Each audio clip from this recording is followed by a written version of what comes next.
This program is brought to you by the Georgia Neurosurgical Institute. For over 50 years, rendering neurosurgical care to patients of all social conditions, treating complicated problems involving the brain, spine, spinal cord, and peripheral nerves, endeavoring to encourage quality care, medical research, innovation, and education on a local, national, and international basis.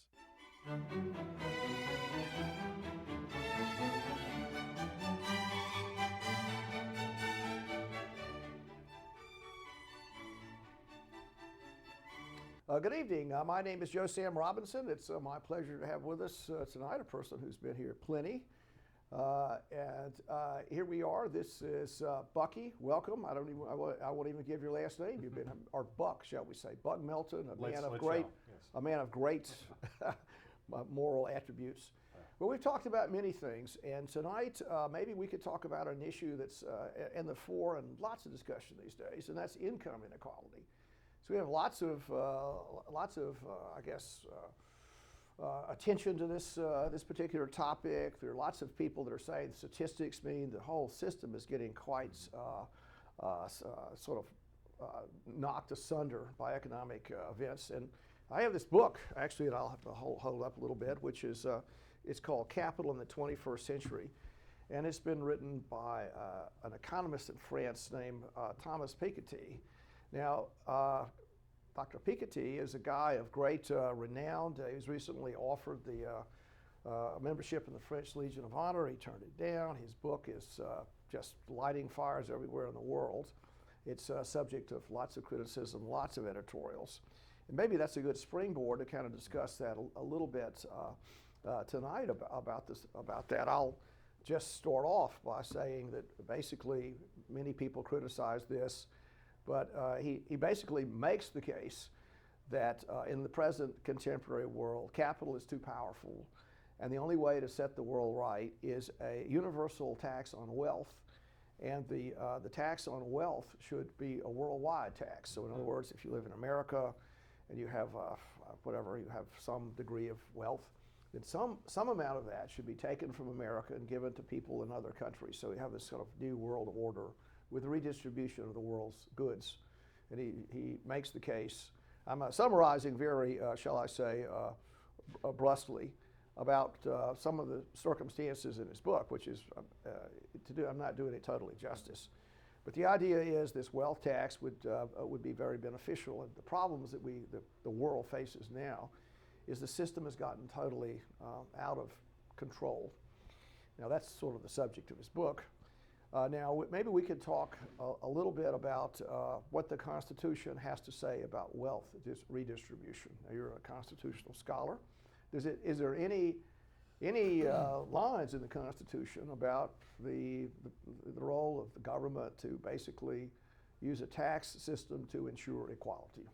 Well, there's actually not a whole lot on that, although there has been a lot of contention among American historians and constitutional scholars over the years as to whether or not the entire document was designed for the protection of entrenched wealth.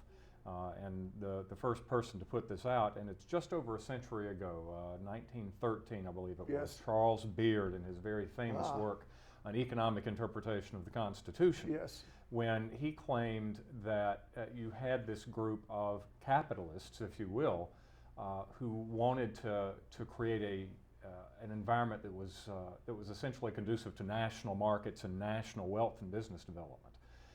And this is what the Constitution was designed to do, to prevent economic balkanization. In terms of redistribution, there is one main area in the Constitution. I'm not sure if it was designed for this, but it has been used for this, and it's the tax power. Going into the Constitution, our national system of government under the Articles of Confederation, essentially there was no national tax power. Taxation was a very touchy subject for the revolutionary generation. Taxation without representation, the Stamp Act, the tea tax.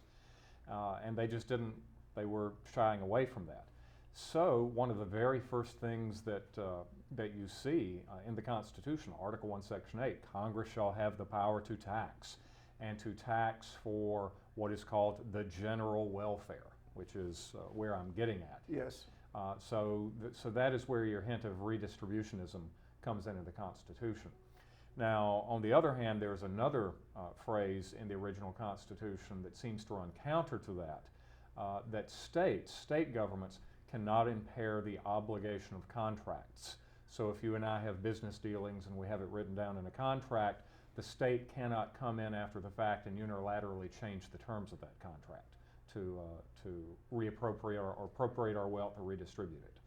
So, and that's really the most pointed thing that the Constitution has to say about wealth. Well, in general, I mean, I guess what I was trying to elicit was the idea. The whole idea about what Mr. Piketty wants to do. It requires an enormous amount of, I guess, legal work to do it. It might not, the power under the Constitution might not exist, but what's happened in the laws that are out there really have effectively put an enormous amount of wealth redistribution. Yes. And were that not the case, I mean, I'll just throw you a softball here. Were there not some kind of wealth redistribution via the tax code in the country, we'd have a rather difficult situation, would we not? Is that a fair statement? Yes, and every tax is redistributionist to a degree. Now, Yes. I mean, some of it can be used for, once again, the general welfare. Yes. If you're taxed in order to Yes. build a road, Yes. then we all benefit from that road. You can go a little bit farther. There's a very famous case in the 1790s, Calder versus Bull, when Justice Samuel Chase decries the concept of a government taking property from A and giving it to B, where A and B are both private citizens. Yes. And yet we have edged closer and closer to that in the last 70 or 80 years. And as a matter of fact, the notorious Kelo case, Kelo versus City of New London, about 10 years ago, when the Supreme Court allowed a city government to take the house of one woman and give it to a private developer. And the rationale for that was that it would be good for the local economy if that developer built a great shopping mall and hired a lot of people. Last time I checked, that land that the developer was going to build that mall on is still just an empty lot. Yes. So. Well, I don't want to make our conversation overly complicated, but sort of just to continue with my sort of assertion that Yes. some kind of redistribution of wealth is almost a necessity to preserve social peace, is that the system that we have now, the necessity, what makes goods and services, what goes on, is a different situation. And so that system pretty much allows the power of capital to cause an enormous aggregation of wealth. Yes. That might not have been the case earlier. Additionally, what people can contribute in regards to their abilities to the system and to be rewarded for that contribution. It puts an enormous, the capitalist system puts an enormous value on, I guess, the 400 hitter, the person that's hitting 400 gets an enormous amount of reward because of the value that person can add. Yes. A person that's hitting, let's say, 112, it's not, so to speak, in regards to the contributions that person can make to the system. There's almost no place for that person. Yes. I mean, we have an employment issue. We have lots and lots of problems. So that's the capitalist system as we know it, which we all think it's obviously done enormous things for the country. It's a huge, big deal. It works. I mean, our country is the envy of every other country. Our system is working in that regards, in regards to producing wealth. But it seems like statistics are pointing to the idea that people that are the 400 hitters, or maybe the people that have been lucky at Las Vegas, whatever you want to say, or they have a beautiful songbird voice, or whatever the particular, I guess, quality that society wants to reward, those people are getting enormous rewards. And what the government has been doing is basically making sure those the hitters that were hitting 112 are not in terrible distress. Is that a fair analogy? And any comments about that? The government doing that, the necessity for that? Well, I think anyone would agree that there's a necessity to have safety nets and do at least some degree of redistribution. And the question is, how far do we go? Great Society and the War on Poverty versus teaching a man to fish, Right. Using the money to create programs of that sort. And and ultimately we're just quibbling over the price. I'm not sure if you can say that the system, and maybe I'm quibbling over words here, I'm not sure that the system values the 400 hitter. Adam Smith would simply say that the market, that the laws of nature value that 400 hitter. And what do you do about that? Could we pass a law and by fiat say the 400 hitter is not a valuable commodity? Or do we pass a law saying, well, to extend Obama's infamous comment, you didn't build that, he didn't hit 400. Right. We think he did, but really we as a group effort produced that 400 hitter, and therefore we as a group have a right to the surplusage. Well, now let me drop the other shoe then. After we've so what I was trying to make the case for was that the system, the market, whatever one wants to say, just because, let's say in the past, in another era, 1800, if you had a strong back and you could plow, you could produce something with your muscle power. Yes. Now that's a system that's not so much present. Additionally, the other thing that's happened is that the NAFTA and the trade organizations that have basically, and I believe this to be the correct story, is there's an argument in economics about comparative advantage. So the idea is that we're going to, let's say, we're going to have textile workers can do a better job in Mexico because of supply and demand, and we're going to get cheaper, I guess, blue jeans for that reason. The jobs can be there, and then we can do things better than the Mexicans can do, and we'll get rewarded from that. Well, it may be the things we can do better are let's say, capital. There are very shrewd financial engineers on Wall Street, if you want to take the comment.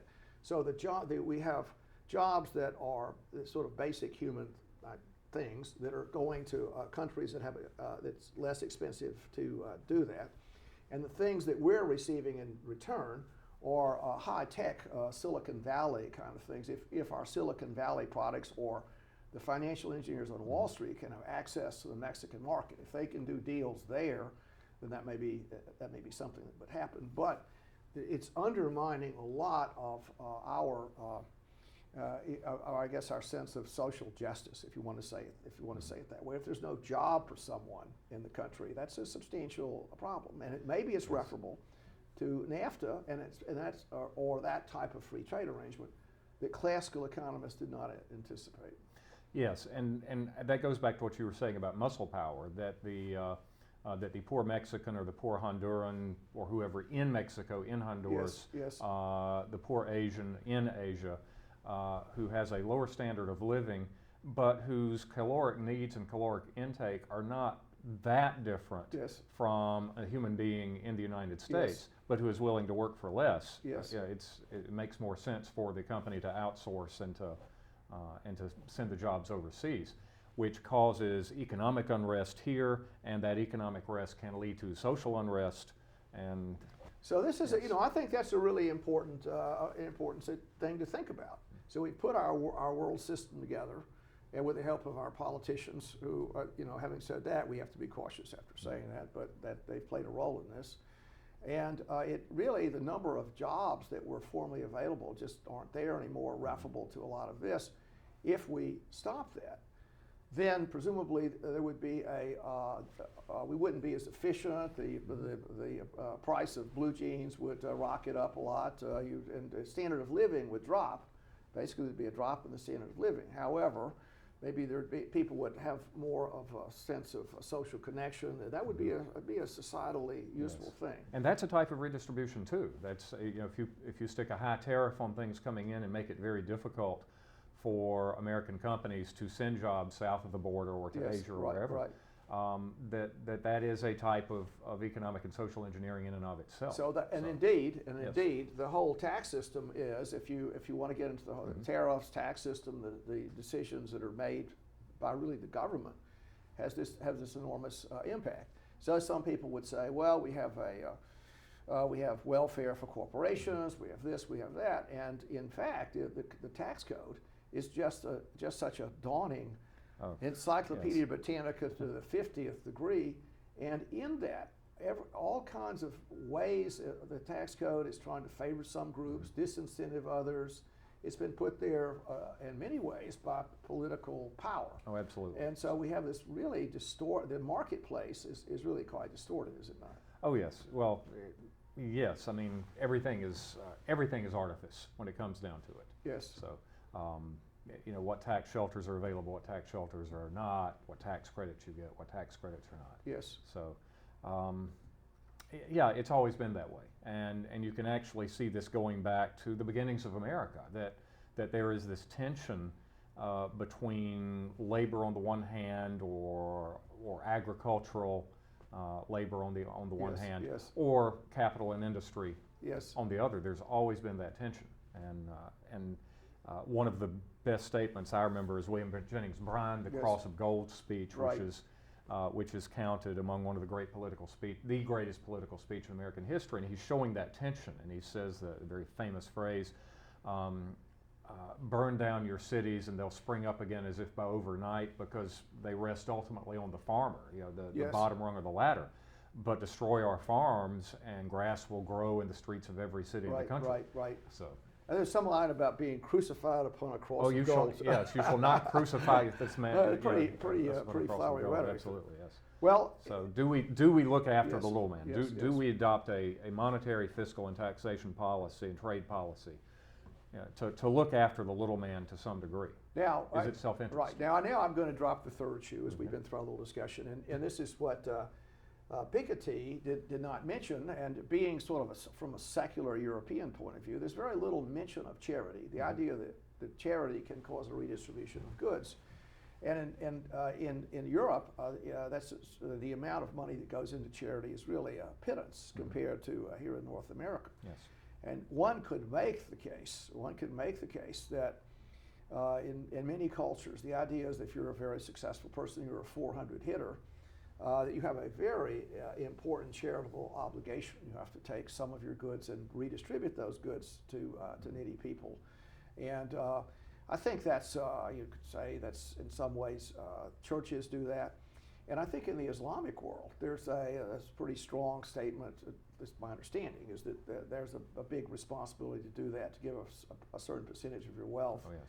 Yep. So that is something that would make the system work better, would it not? The idea that the sort of a sense of charity and using your goods to help other people. Well, why do we need that if we just have the state doing it for us? Well, that's the point, isn't it? So Yes. what if their need is present, and if traditional charity doesn't take care of the need, then the state sort of moves in. Yes. Now, what I'd like to say at that point is that in doing this, there's quite a difference between state redistribution of wealth and charitable redistribution of wealth. That's a very dissimilar kind of Very thing. different. So, And so just to talk about state redistribution of wealth, there's the connection between the person receiving this redistribution and the state becomes very skewed. The it sense becomes a of paternal arrangement. and the idea that a voter can be influenced Yes. by the amount of redistribution that the person gives. Yes. And contrary-wise, a person that's having their wealth extracted by the state is likewise influenced to vote for whoever will stop it. Yes. Is that exactly. correct? Yes, and I think we need to look at the disincentive at a couple of levels. Number one, if there's a big brother government that I believe is going to be taking care of the disadvantaged to begin with, then I feel less of an onus on myself to do it, because there's another safety net that I don't have to worry about. And secondly, if the government's taking a 20 or 30 or 40% bite out of every dollar I make, Yes. then I'm going to have less wherewithal to do it, unless I am extremely rich. Yes. So. Well, that's an issue there. Another one is just to look at the converse of the situation is charity. Maybe discussing charity a little bit. Yes. I mean, that's a real complicated kind of thing, isn't it? So if you give a person, firstly, presumably, if you are just receive a check in the mail from the government, I mean, there's the emotional impact of that is pretty nil, I would think. I mean, you'd be grateful to have it, but there wouldn't be a sense that you had been demeaned particularly to receive it. I guess you could say that. There's a reason it's called entitlements. Yes, and it's just your due as an American citizen. Yes. This is what's supposed to happen. You're born as an American, and you're going to, because of that identity, nothing terrible is going to happen to you, etc. And that has a certain emotional neutrality to it, which is complicated. But a person receiving charity, if I give you some money, say, here's some money for you, can you please give me some money? I'll give you some. And then that's a very complicated psychological event that takes place. I mean, it depends on the giver and the receiver, the spirit it's given in. Sometimes people can be made angry by receiving money. Is that correct? And you can look at sometimes recipients of charity. A reluctance, or even somebody who has not asked for charity, but who is in a rough situation, and someone tries to give him money or give him help. You'll see a resentment. No, I don't take charity. I don't do that. Yes. It's very hard for some people to accept help.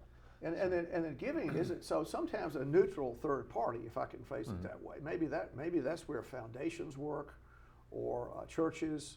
The idea that because it's such a complicated arrangement, but it does, in my opinion, cause social cohesion. I mean, it's a real. It's something that's a very useful thing to have in our world, isn't it?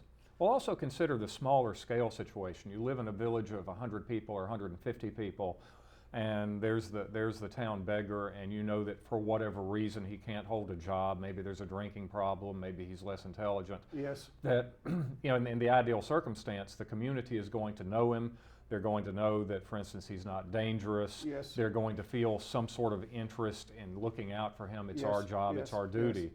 Who is the beggar in Fiddler on the Roof? Alms for the poor. Well, here's a kopeck for you. What do you mean a kopeck? Last week you gave me 2 kopecks. Yes, right. Well, I had a bad week. Well, so if you had a bad week, why should I suffer? So, but it's understood. It's a relationship, and it's an ongoing relationship. Yes. As opposed to the big city, you don't know if this is a panhandler, if he's going to drink up the money, if he genuinely needs the money. Yes. It's much more arm's length, and that leads to, I think, greater reluctance to give. Yes. So. Well, in a way, I mean, just to keep, maybe going back to Thomas Piketty here, back to his ideas, which I think reflects a lot of the sort of European viewpoint on the world, the way the world works. And I don't think they've quite been able to shake out the idea of serfdom. I mean, it's sort of a funny kind of thing, I would say, and if there are no French listening, whatever. But their revolution was very different than our revolution, wasn't it? Oh yes. I mean, it's quite their rights of man. They've got a whole nother kind of viewpoint about the relationship between the individual and the group, between the state and the group. Do you want to bounce that basketball about some of the differences? Well, I'd start by saying that I don't think the American Revolution was a revolution at all. Can you find any other revolution in the history of the world that was led by lawyers? Those guys know, all right, who was the guy that cut heads off in the French Assembly? I mean, there were a few lawyers that crept in there that a few in the French Assembly that rolled the guillotine out, I think. Yes, but it was not a broad-based arrangement. If you look at the American Revolution, the same people are in power here who were in power going into it. The systems of government operated in the same way. Yes. Whereas the French Revolution destabilized everything: government, economy, religion, education, the names of the month, the measuring systems. So yes, it upended everything.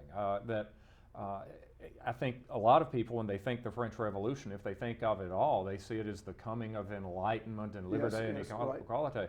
I can trace a lot of the world's ills to the French Revolution. Well, I hope that Thomas Piketty is not going to let those evils keep going here. But okay, but yes, the Big Brother state comes from that. Yes, absolutely. When Marx was writing the original Capital, he was writing. Largely, it was a meditation on the French Revolution, the fact that all the rest of us can hold the 400 hitters hostage. Smith and Wesson beats 4 aces. Yes. So you didn't build that. You don't have that talent. You're not a brain surgeon. You could not possibly be a brain surgeon if society had not allowed that. Yes. How far do we take it? That you have no claim to your body, you have no claim to your intelligence, you have no claim to your brain. Yes. Where does it stop? Well, we could discuss that a little bit. So what I'm getting into is the complicated ideas about inequality of wealth, what to do about it, how we can make the system work, how we can move toward Paradiso. I don't know if the French Revolution is the model for America. I was getting into some of the differences that Mr. Piketty has between, I guess, the Americans. I mean, I'd phrase it that way, even though he did a substantial amount of his training here. But I think it reflects the post-French Revolution viewpoint. And the idea that feudalism is out there, that beneath the surface there's inherited wealth, that inherited wealth is going to control the system and then turn everyone into serfs. Yes. And they control it by wealth. Yes. One of his big deals is income. So the idea is that what we talked about, the 400 hitter, I think what he's saying is that there are people that are not 400 hitters. They're hitting 112, but their father or their grandfather or their great-grandfather Yes. was a 500 hitter, Yes. and ensured that thereafter all of his descendants would not have to participate in the world. They could control the world. Yes. Yes. So, and that's sort of the situation I think that the French were dealing with. That we didn't have any of that, and that's always been sort of our great experiment here. Yes. I mean, the idea that we really want to open all the doors, and that if you look at the inequality of wealth here, it is unusual that we have any kind of Rockefellers, if you want to name whatever great aggregation of wealth. That's Yes. There's such a volatility Yes. in the system that people are going up and down constantly. People have their chance, and some do, some don't. Some people lose their shekels. The tax system makes it hard to just for generations to consume wealth. Yes. And the estate tax, and this goes back to Jefferson, one of his more famous statements that the earth belongs in usufruct to the living, the usufructus, the idea that there can be no vesting of wealth over generations. Yes. And so the estate tax, the policy behind the estate tax is at least in part hostile to wealth accruing and maintaining over generations. I was talking about contract earlier because contract was seen as the way of doing business and the way not just of acquiring wealth but of generating wealth. Yes. But for the last 30 or 40 years, Grant Gilmore in the 1970s wrote about the death of contract, and he said that we are now moving back because of large entrenched wealth, moving back from contract to status, and serfdom would be a status, slavery would be a status. Yes. And what do I mean by that? What is the difference? Well, it means that bargain is no longer used as a verb. When is the last time you had a Big Mac? I know you're a health conscious doctor working downtown, and there's a McDonald's right there in the hospital. Well, yes. Well, when is the last time you negotiated the price of a Big Mac, which is what I'm getting at? Yes. And I'll ask the viewers out there, when is the last time you bargained with the clerk at the McDonald's for how much you were going to pay for a Big Mac? We don't. The rich institutions, the rich corporations set the prices, and the rest of us take it or leave it. Yes. That's status. That's not contract. So Well, it's been creeping in for some time. Well, we get into a lot of complicated things. I mean, is the government abridging the social contract? In other words, if you're the 400 hitter, you've done this, you've created your business, you've done that, and the government basically takes over your land. They just take it, and there's the contract that you had earlier in regards to your labor and what your reward was Yes. not exactly a signed contract, but it's something that it's sort of an assumed contract that the Yes. government is violating often, and it causes substantial distress. Yes, and also it's labor as well. Now, for white collar workers, for more educated workers, negotiating a salary is a more thinkable thing. But to go out to the local factory or the local plant, whatever it is, to get hired on as a floor worker, there's no negotiation there. It's status. Well, Bucky, we've had an interesting interchange tonight. We've jumped around. I hope that Mr. Piketty won't take umbrage to anything we said. So we'll have some more Perhaps. conversations. Nice Very to well, chat with sir. you tonight. Thank you.